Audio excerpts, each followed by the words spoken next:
welcome back. So, welcome back to Sporting Memories. Yeah, it's nice to have you. We're having a chat with different relatives, and we get a special guest on each week or every other week to talk about their sporting memories. In that sense, in case there's anybody who doesn't know, I'll go through the biography of Jeanette. Yeah, been riding since the age of 4. We talked equestrian, and I'll mention that obviously. A British professional eventing riding. She's a member of both the British silver medal team at the Athens Olympics of 2004 and the silver medal team at the same event of the Summer Olympics in Sydney 2000, riding a top horse. Over to you. We'll go through one or two things later as we go, but I'll start at the beginning, really. So, a Chorley lass, yes? Yep. It was mentioned by one of our members, Colin, that you're a farmer's lass then, so you've been into animals all your life, virtually. Yeah, well, sort of lucky I was born into it, really. So parents always had horses when they were younger. Mum definitely rode quite a bit. Dad did a little bit, and so lucky that animals were always around. Horses initially, and then followed by cows, and having to do bits of work on the farm. So yeah. Right. So who actually got you into it? Who actually pushed you into the riding? I presume you were saying it was Mum who did a lot of riding. Yeah. I'm not saying she pushed you into it, because as a young child, you've obviously seen the majesty of the horses and the excitement of the jumping as well. So was it Mum who encouraged you? Yeah, Mum encouraged. In fact, me and my 2 sisters, younger sister Kath and older sister Caroline, they rode as well. Younger sister Kath still rides. She's up in Yorkshire now, the White County. So yeah, we were just lucky to see. No, you've not been on for 5 minutes. We have a running battle between Lancashire and Yorkshire every time we go on about it. Yeah. I would have thought of the Lancashire laugh. You would have said that we were the right county, not Yorkshire. Well, the Yorkshire's the other county. Right, that's fair enough. I'll leave it at that. We're the right county. I said the White County. I said we're the Red County. Yeah. So, 4 years of age. So, we've actually got a picture. If I can have a look at the first picture, Andy, we'll look at some pictures to put on to actually show. Oh, that was an old picture of you. But so you look quite young on there. Actually, you're obviously more than 4 years of age. But what can you remember what age? That one? Oh, blimey! I don't know. It was probably about 10, 15 years ago. All right, you're still quite young then, aren't you, really? Yeah. Well, mid-40s now, so still at it. Still got the horse. He's 32. He's in the stable, and not quite looking 32, but he certainly he looks his age, and you can tell he's a wise old horse. He's done his job, and he's well looked after. That's for sure. So what's 32 in human years then? Well, I don't know exactly, but I say it's ×4 from what somebody told me. ×4? That's ×4. He's pretty ancient. He is, isn't he? Right, Joe. Yeah. Right. So, excuse me. We were saying, before, when you started, you go, what stages did you go through? I presume, I've never been involved in the question, I presume you go through a situation where you got to do different shows here and there. When were you, what age did you start competing? Well, I joined Wealton Pony Club. So, you know, the Red Cat field, where the Red Cat is, or it was the Red Cat at Wealton. Yeah. So the field behind that was our Pony Club field. So we used to have competitions and rallies and Pony Club camp there. So yeah, me and younger sister Kath used to get dumped at the Red Cat field in the morning. Dad would go, Mum would go back to sort the cows out, and then they'd come back probably 2 hours after everybody else had already left to find us sat in the field holding our ponies waiting. They picked us up when they could. I could tell when Dad was arriving because you could hear probably about half a mile away the squeaks of the brakes on the old Rover that he used to have. Well, fair enough. Yeah, Michael's making notes of all these. You realise this, Jeanette? He's making notes of all these. He'll remember the car. I think it was the big maroon one that Dad used to have. Yeah. But so when you started off, then who were your heroes? That's what, yeah, probably would have been Lucinda Green, Ginny Lang, Mark Todd. Mark Todd's only just retired last year, properly, or the second time. That's the New Zealand Olympic rider, isn't it? Yeah. So I'd have been watching people like Ginny Lang, Lucinda Green, David Green, who was a husband at the time, Lorna Clark. You know, all the good ones from the past. But in the old days, you could only really see either badminton or Burley, or the Olympics or the Europeans. So you only ever saw the top class competitions.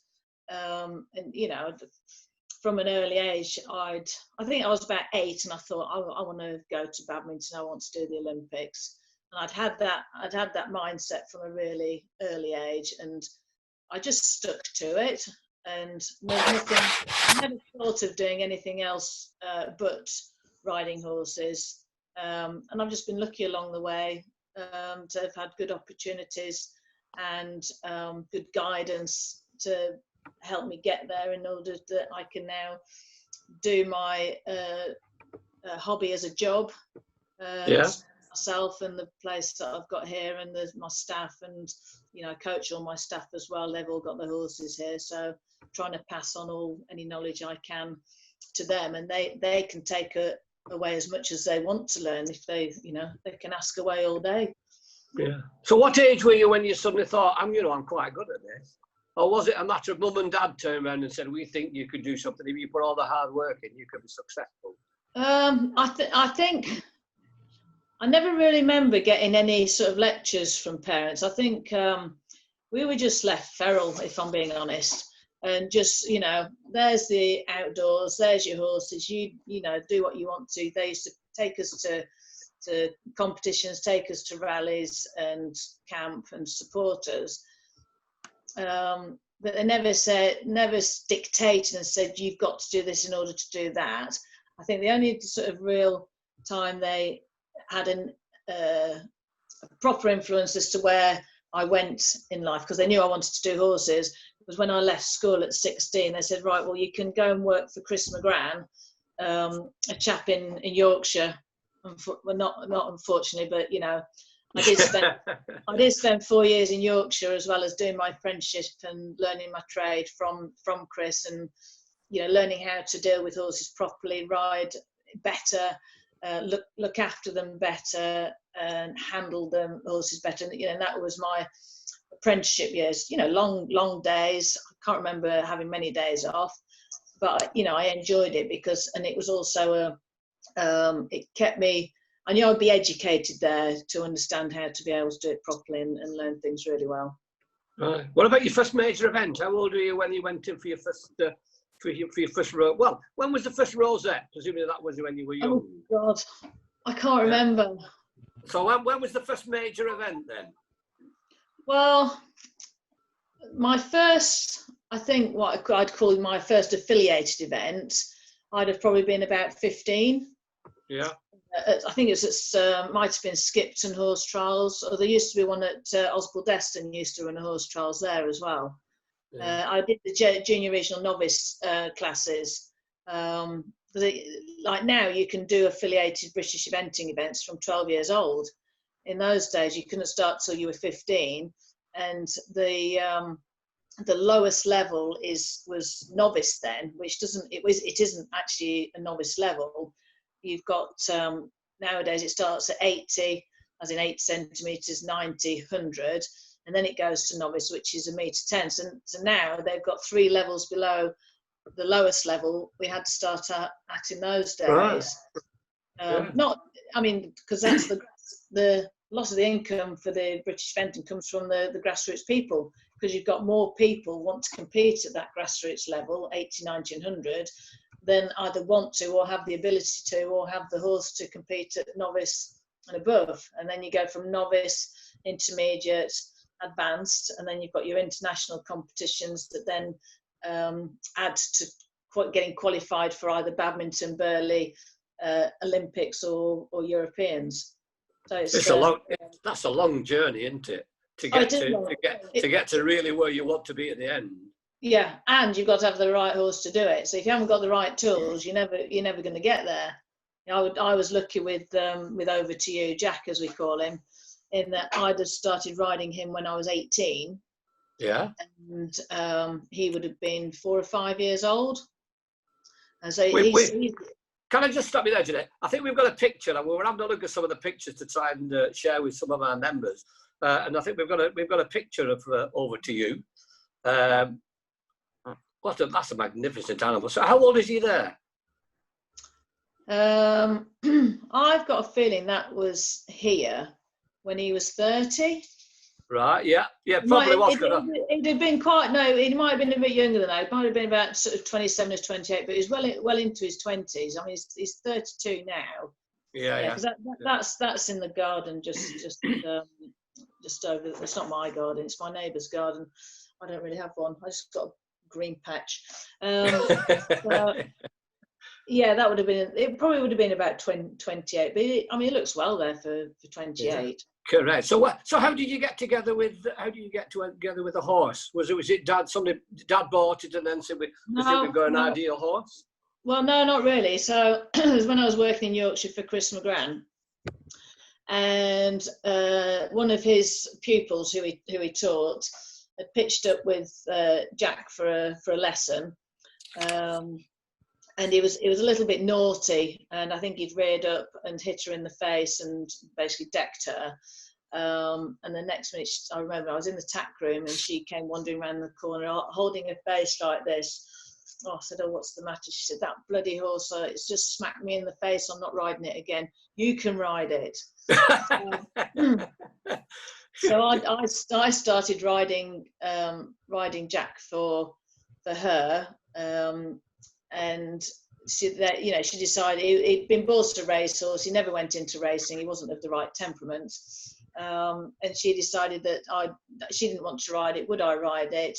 So I rode him for a bit, and then she said, "Well, there's no point us keeping him. We're gonna sell him." And it just sort of coincided with a time that another lady that had a horse at the yard at Chris's.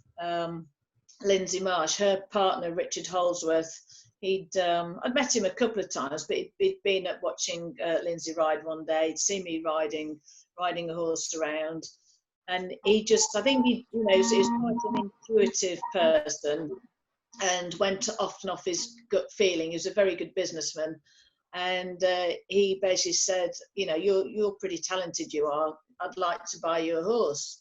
And we did look at a few, and in the end we thought, well, Jack seems to be all right. He's sort of ticking all the boxes. He's doing what we want to. Yeah, he's a bit sharp. He's a bit quirky. He's a bit of a funny bugger. But then we had him vetted, bought him, and the rest, as they say, is history.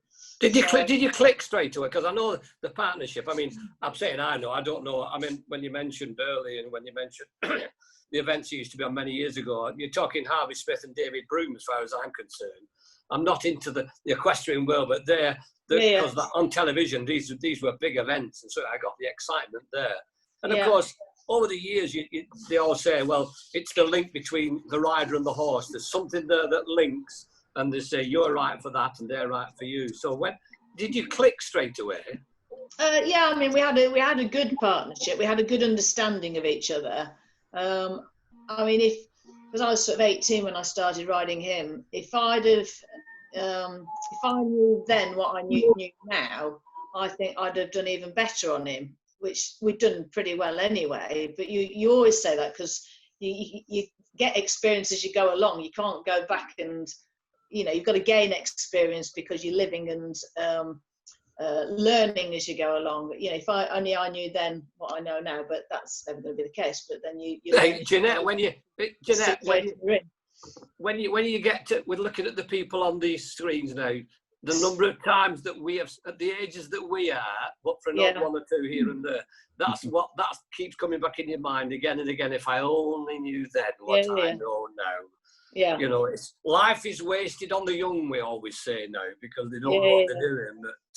But I mean, every generation does that. I think have we got another picture, Andrew? Have we got another picture of Jeanette, or with I over hope to you? parents send in some really old ones. Oh no, well, that's a nice one. It is a good picture, that, isn't it? I tell you what, that's a hell of a duck you're jumping over there, isn't it? Well, that bloody goose has been the demise of a lot of riders. So where is the course?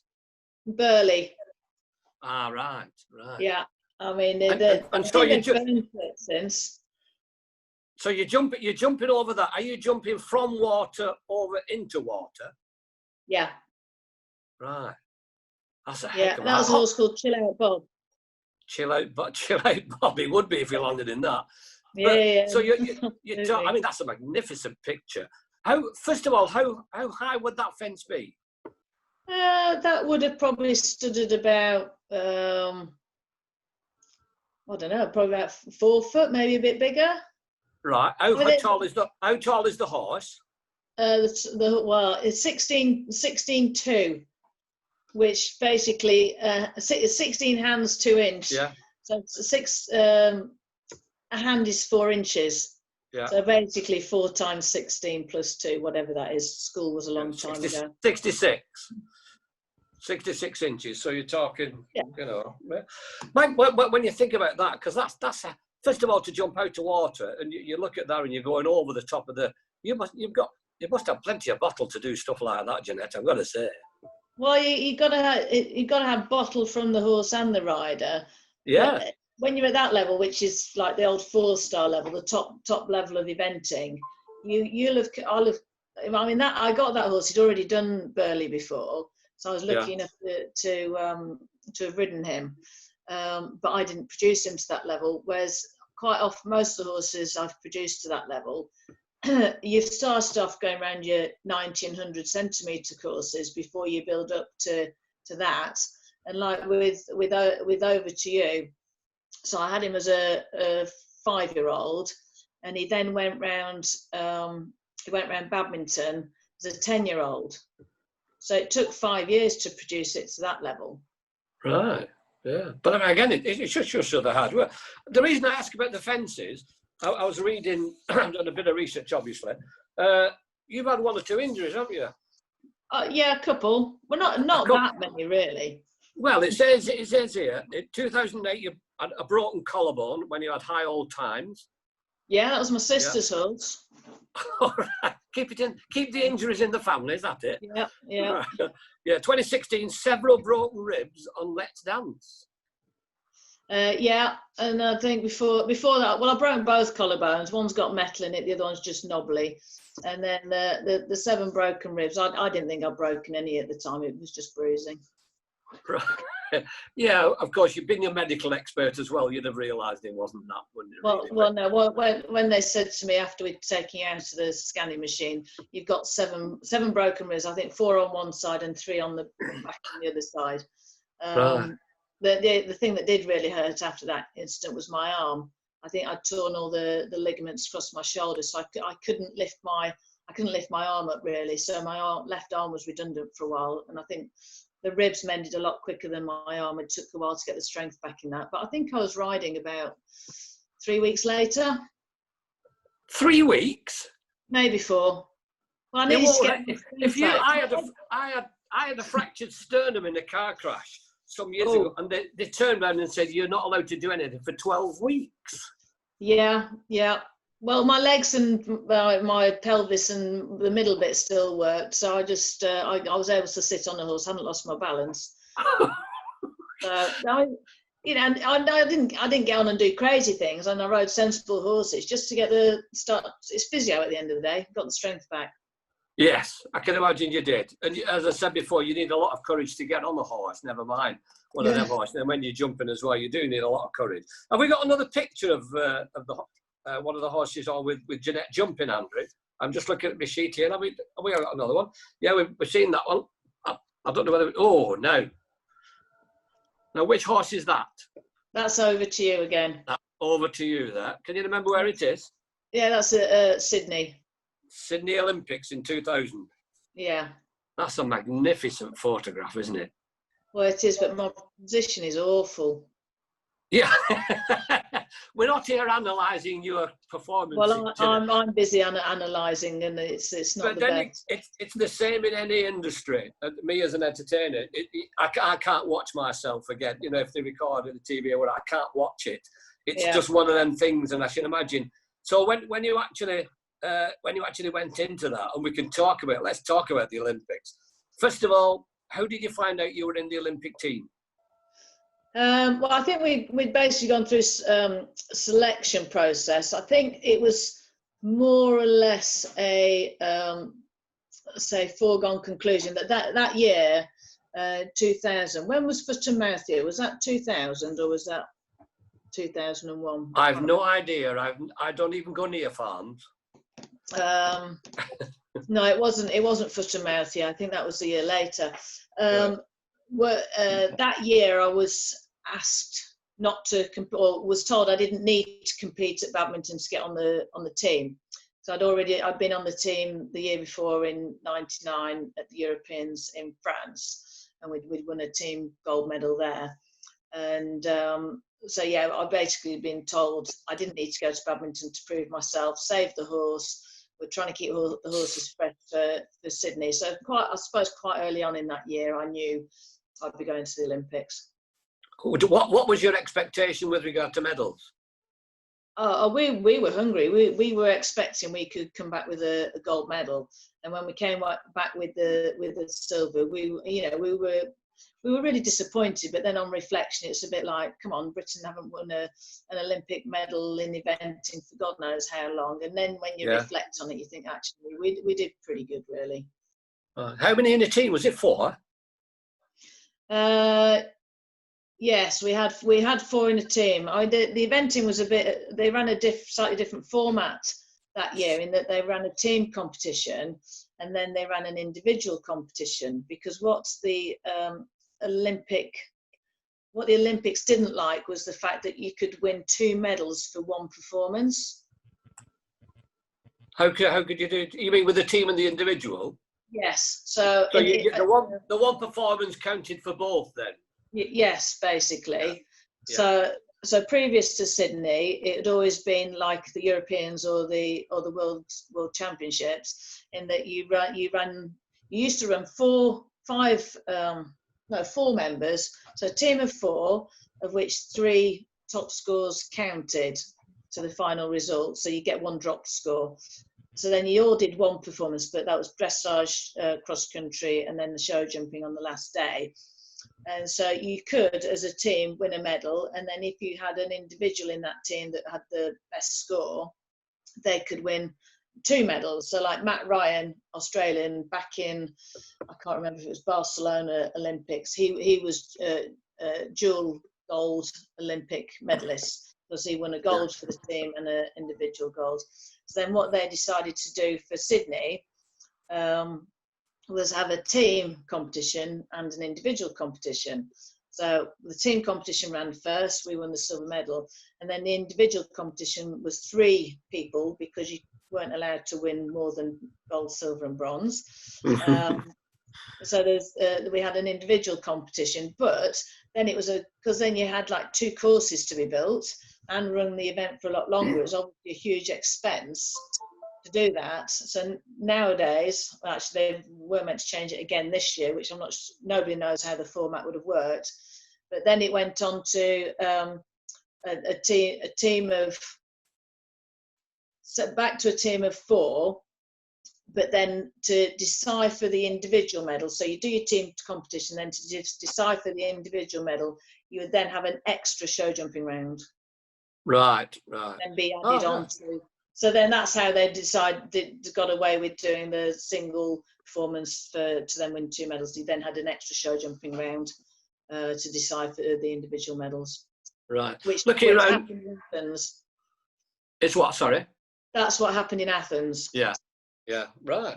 I'm just looking around, obviously, show jumping in the family. I'm just trying to imagine Michael being a show jumper, being the athletic figure that he is. I would imagine you do quite well on show jumping. Is that right, Michael? You think so? I don't think so. No, I don't think I've ever been on a horse. No, she's leave that to professionals. That. Yeah. Very, I know very one much thing, so. Norman. They used to come and watch you when our family used to come and watch you. Yeah, I Sorry? remember that. Autumn Well, Weavers. Eh? Oh, Janet, I've just fallen in love with you, sweetheart. Right, never mind about the horses. Seriously. Yeah, you must have a very good memory if you came and watching us, Johnny. You must have been very young as well.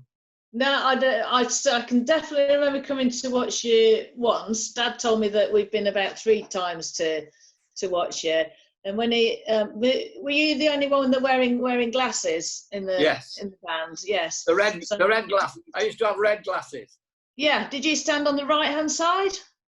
There was the middle two, me and Tony. I was on, as you looked, I was on the right-hand side. Yeah. Yeah. No, I do remember. I remember the bread and fishes song.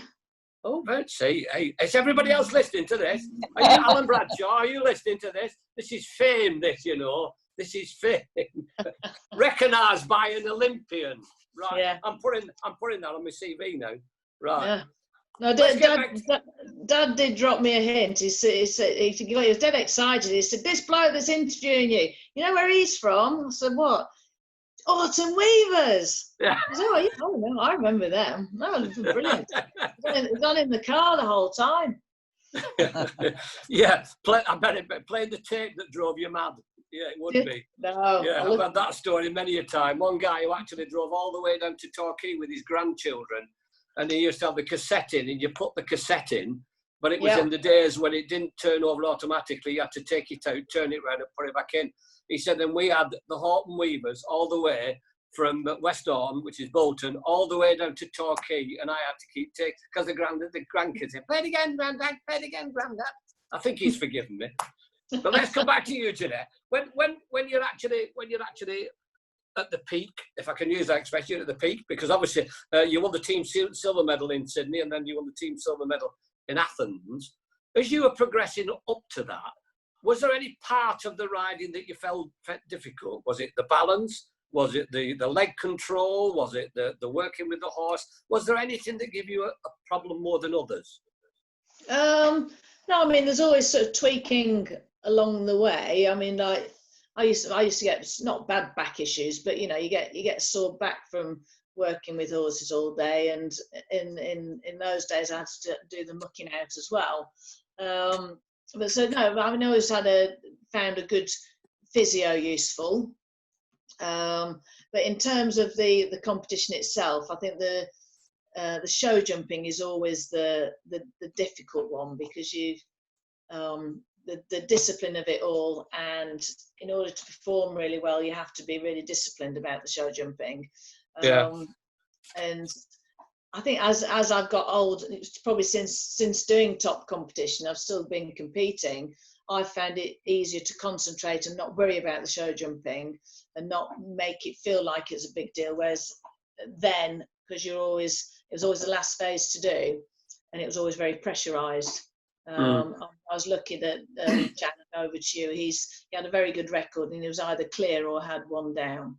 It's not very often he had 2 fences down, so he was pretty reliable. So I always had that in my head, that he was a good solid performer. So then tried not to get too worried about it. Yeah, I mean, you mentioned over to again on Over the Top, gold medalists 4 times at the European Championships, 1999, 2001, 2003, 2005. That's a great record, isn't it? Well, I think he's the horse that's been on a squad appearance for 8 consecutive years. I don't think any of the horses been represented their country on a team for 8 consecutive years. Right, that's amazing. And you as an individual, again, it says in the stuff I've been reading, arguably your best achievement was winning the individual silver medal on Over to You at the 2002 FEI, that's the Federation Equestre Internationale, in case any of you lot are listening. Is that right, Jeanette? Did I pronounce that right? Thank you. Grammar school education's never wasted. And you actually won the, excuse me, as I said, the silver medalist on the horse, 2002 in Jerez in Spain, and the team bronze medal at the same event. Yes. Yeah. No, I got my own very own individual medal that day, because every other year it's been the team medal that I've won. We've had other GB members that have won individual medals whilst being part of the same team, but that was the one year that I got my own little silver medal as well as the team bronze medal. Right. Have you got any of your medals with you? Well, I can go and get it. What about your Olympic medals?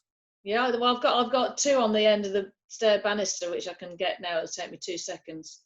Yeah, go on. Let's have a look. I think we'd all like to see the medals. I mean, if we talk about, go on, we'll let you go, Jeanette. You go and get your medals. Move the dog. Good girl. Move dog. Oh, down boy. If anybody, well, Jeanette, if anybody, I'm not talking about while she's away, but if anybody's got any questions, again, I mentioned beforehand, I'm going to have to screen across. So if anybody's got anybody, I'll flick across it. Anybody wants to ask any particular questions of Jeanette and her career? Alan, I'll come to you when we have a look at the medals. I'll come to Alan. So if we can, so unmute yourself, Alan. Unmute yourself, and we'll come to you in a second. Yeah. Sorry, Jeanette, we're going to have a question in a minute, but go on. Let's have a look at the medals, though. That's the medal from Athens. That's the silver medal from Athens, yes. Yeah, and so I don't know how well you can see it. No, we can see it in the middle of the screen. Yeah, you can't. Yeah. So that's the front of it. I don't know how well. Oh, that Andrew's put you on full screen now, so that's good. Yeah. You see that? Yeah. So that's from Athens, and this one, God, that sounded a fair weight when you put that medal down. No, that's quite heavy.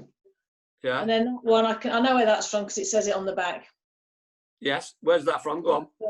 Blenheim. So that was 2005. Yeah. Yes, we can. We can see that. Yeah, European Championship. I need to clean it. It's a little bit. Oh yeah, need to clean it. Yeah, that's all right. We can read it. Yeah. So then that was Blenheim 2005 when Zara Phillips won the individual medal on Toy Town. Right. So we talk about over to you. While we put you back to the screen before I ask Alan, we talk about over to you.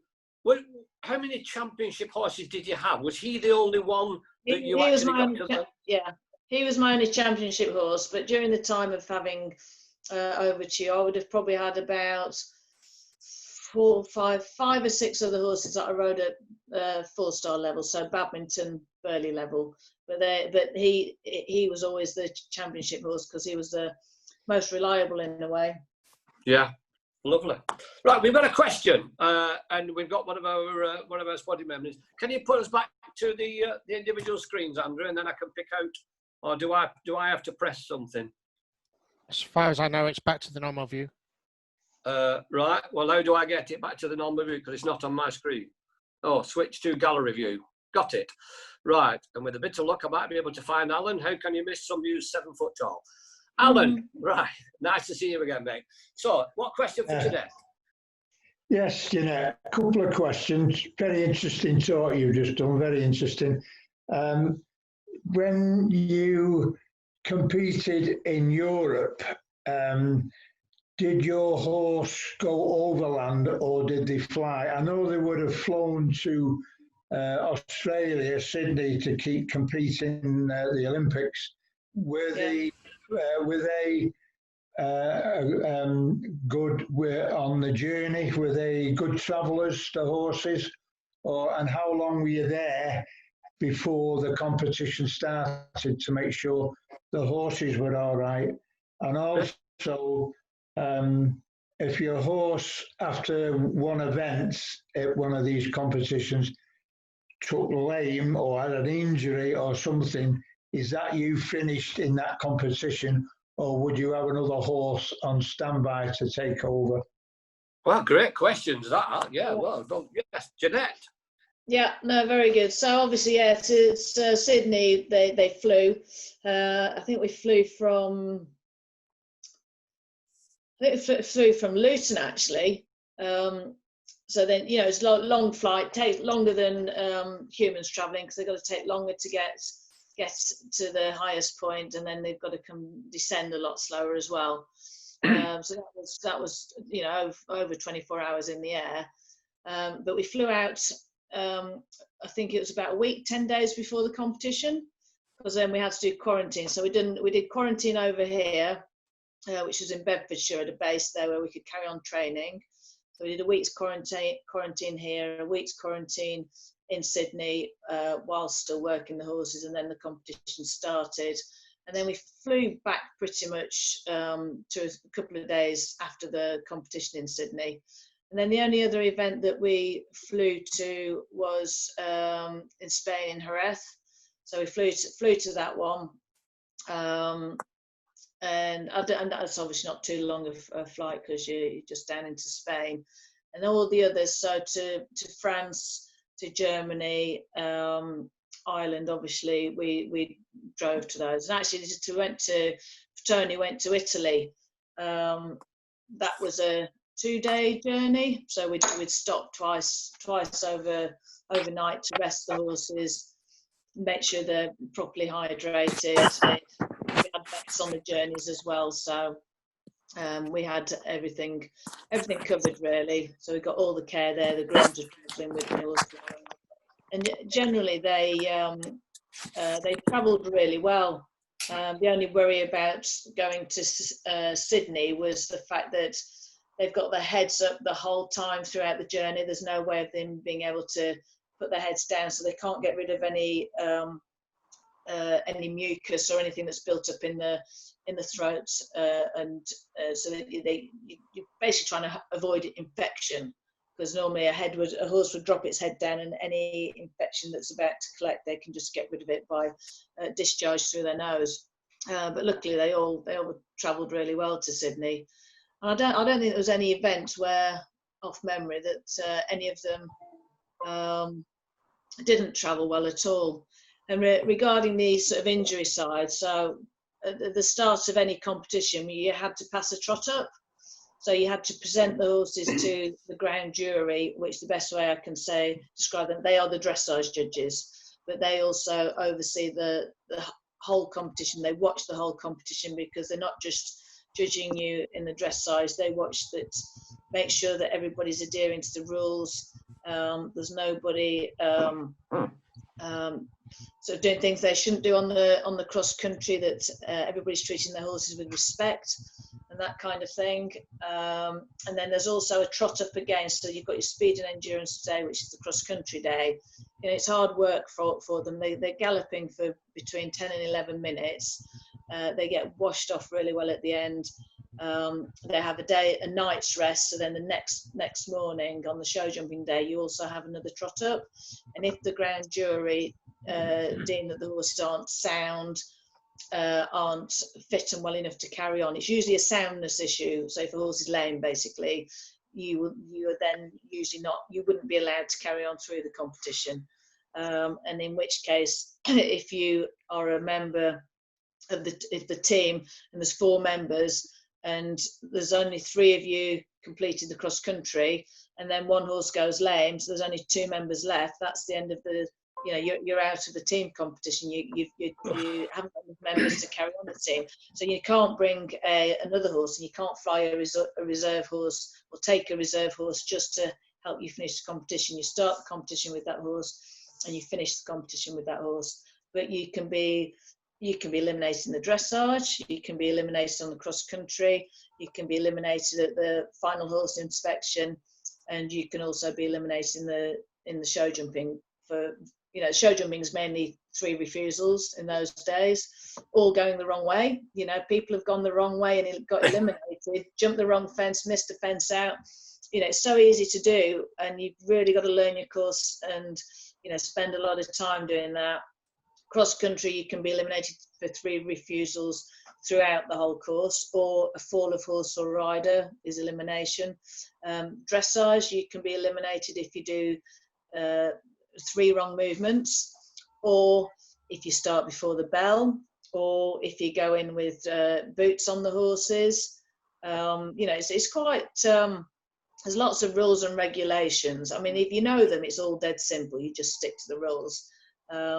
It's all right saying, sorry to interrupt you, Jeanette, it's all right saying, yeah, if you know them, which as a professional, everybody would do.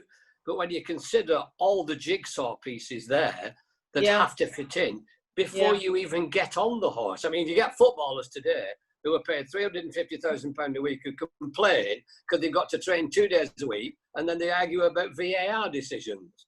Yeah. And after everything that you're going through there, that's amazing. That's amazing. Anybody else have got any other questions? Anybody like to ask us? Thank you very much, Alan. They were great questions. Then anybody else? Thanks, Jeanette. Thanks you very much, Jeanette. Thank you. No problem. Good questions. So, are you? I'll ask you something. Are you into football, Jeanette? Have you got a football team? No, but if England were playing, I would watch.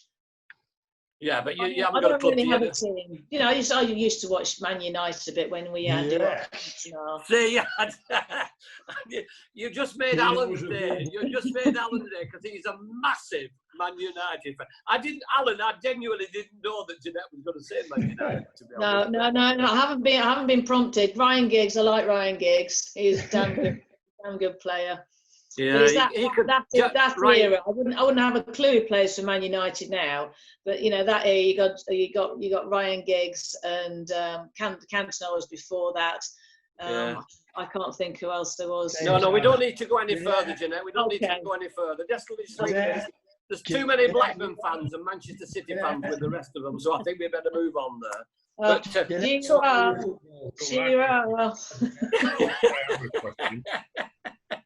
You're a stirrer, you. I nearly said something else then.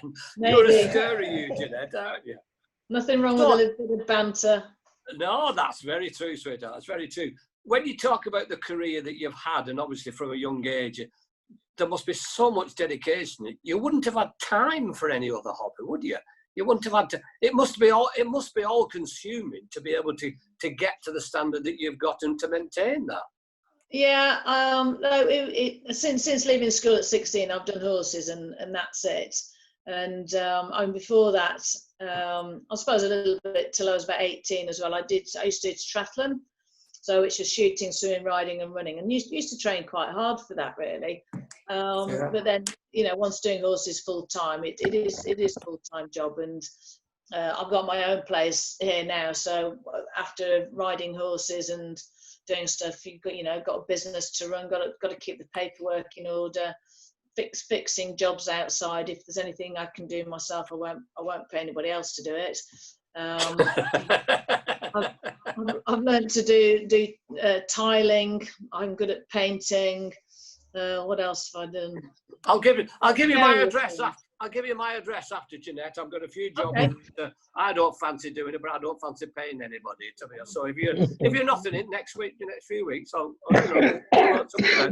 I believe we've got another couple of gentlemen who would like to ask a question. We've got John Kay somewhere. If I can find him on my system, I've lost it. Go on, John. Did you want a question? Yeah, Jeanette. I noticed you said, I think about halfway through, about it's really important about getting the right horse back with other people. Because I like sport, I do watch, particularly the Olympics. I'm obviously interested in watching that, and I've always formed the impression that at the end of the day, it's more about getting the right horse than necessarily having a really good rider on average horse. I wonder if you care to comment on that. And the other thing is, at the end of the day, in many sports, it's all about money. So can you buy your way to getting the right horse if you can afford to buy a horse, or can you get in inverted commas a relatively cheap or mid-range horse in cost that you can turn with the right rider into a really good combination? But interesting question. So I suppose related to your first part about having I presume you're asking whether the most important thing is the horse or the rider. Yeah. As to whether it's going to get to the top.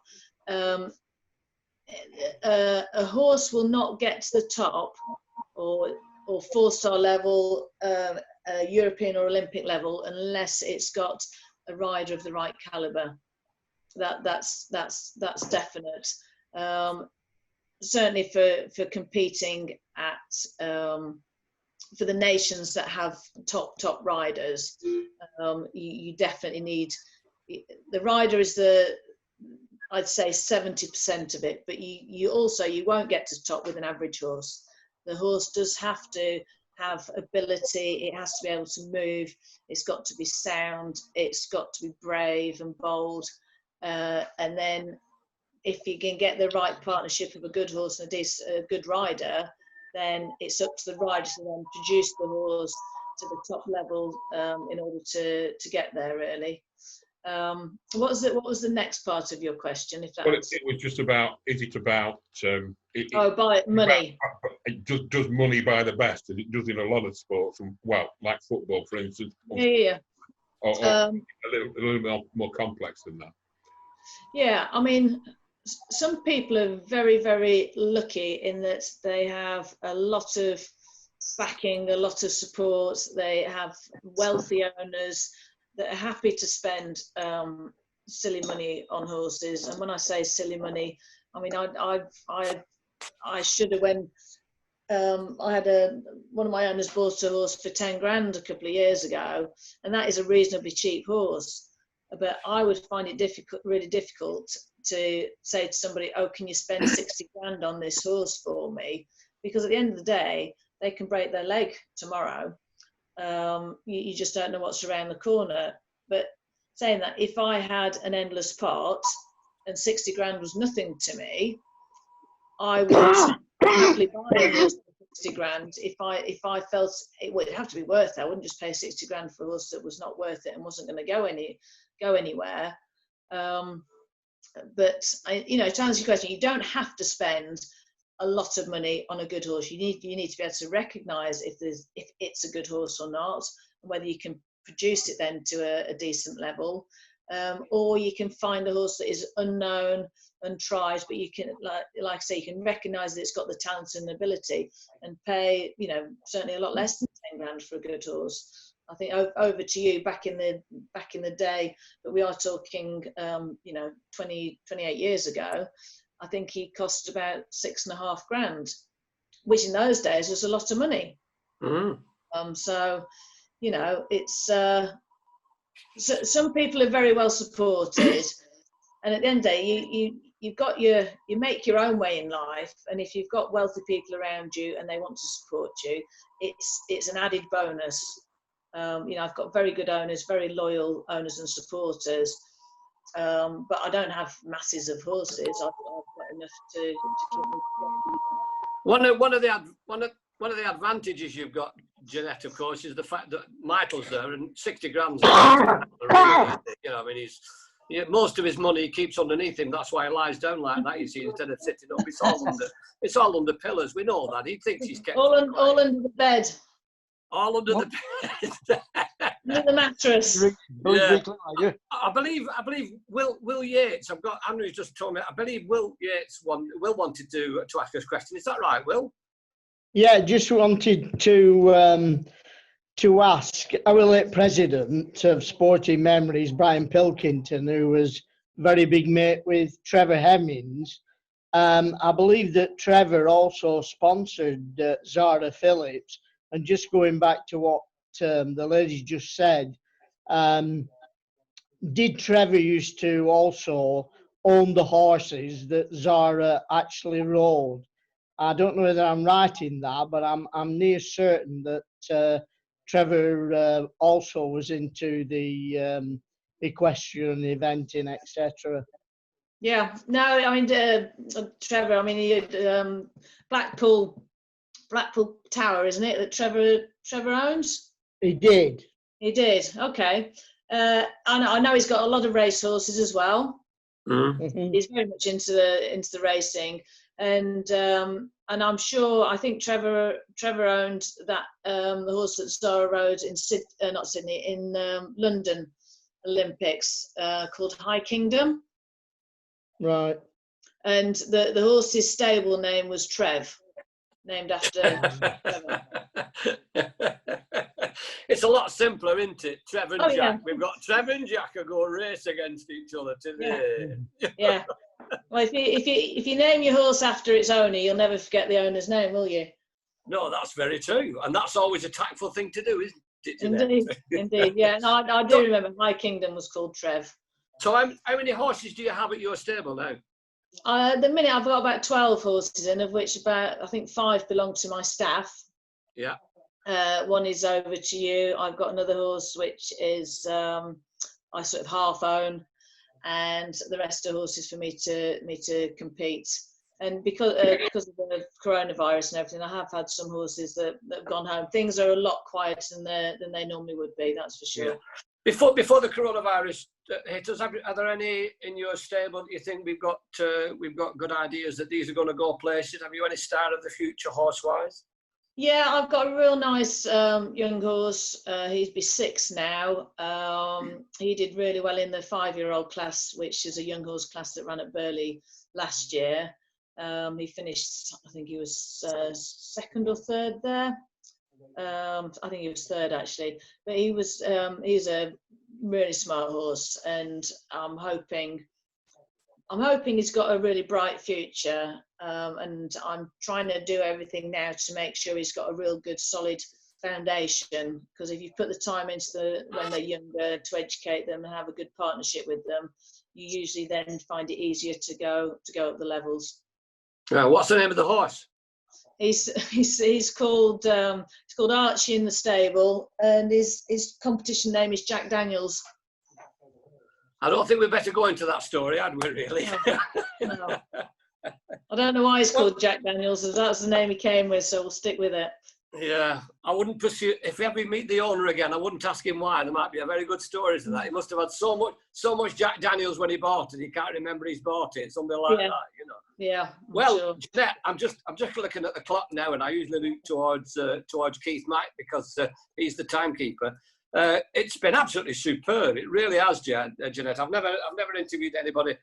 In fact, I've not done that many with regard to the sporting thing, other than the radio stuff I did. But I think we've all learned a lot. I think we all appreciate the amount of dedication you need to do with regard to the work that you put in behind the scenes. Because as you said there quite rightly, it's everything you put into it and the experience you put into it, getting there in a situation where you can compete. It's the same as our top athletes, you know, the years and years they put in practice, and they perhaps get one chance to run under 10 seconds in their life, you know, and it's the so you must have had a lot of dedication, and I'm sure the family all the family are proud of you for bringing Chorley fame. I think we'll give you that one, Charlie, and the medals as well. And we wish you best. So you've stopped riding, you've retired now, you don't do any riding at all? No, I ride about 5 or 6 horses a day still. All right, but you don't compete. You just do it for the fun of it. I'm going to go out. Well, no, still competing. When we start competing again, which we're due to start competing again this weekend, and then hopefully the eventing season can get underway. Because since middle of March, it's all stopped. You know, because of the social distancing, not allowed to be in crowds and everything. Whereas now everything's starting to relax a bit. We're trying to get the sport going again within all the government guidelines. So it's it's affected all sport at the end. Yeah, of the day. It has. Yeah, I don't think I've ever asked this a lady, and you'll have to excuse me for asking you the question. Have you peaked? I'd like to say yes. And I'm on a level, and I would like to peak again. It's down to the tools, the horses that you've got. You know, I've got a lovely yard here. I've got great staff. I've got good support people around me. So yeah, it's just about having the right tools. So you know, if anybody's got the odds, 20 grand under their bed that they need to get rid of, then you're making Michael nervous here, Jeanette. You're making Michael nervous. I've got good use for it, but it's not the buying of them that's the expensive bit. It's the keeping of them. It's like everything, all an ongoing expense. And I don't like spending other people's money, and I haven't got my own, so I'll just try and keep playing the lottery. But I can't win it unless I buy a ticket, so I better start buying a ticket. Yeah, that's fair enough. Last question, and I don't know why I didn't ask this before.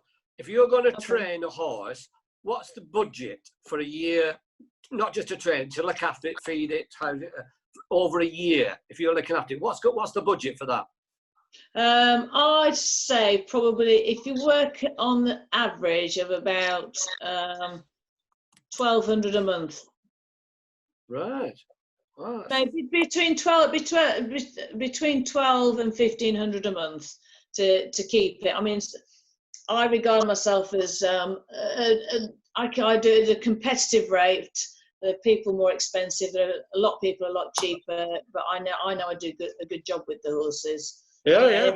Everybody says to me, you don't shout enough from the trees, you don't sell yourself enough, but I've always been like this. I'm not going to start blowing my own trumpet. I don't put loads of stuff on social media. I'm very happy in my own skin, and you know, I try and keep life simple because it's complicated enough. Yeah. Well, we certainly wish you the best of luck. We'll be keeping an eye out for the horses. Jack Daniels will say we heard him. We knew he was coming. We knew he was coming. But seriously, thank you very, very much indeed for spending the time with us and passing it. Can we have a round of applause? It might be a Simon round, but can we have a round of applause for our special guest? Thank you very much, everyone. Thank you, Jeanette. Thank And you. I'll hand back over to Keith McIntosh. Keith.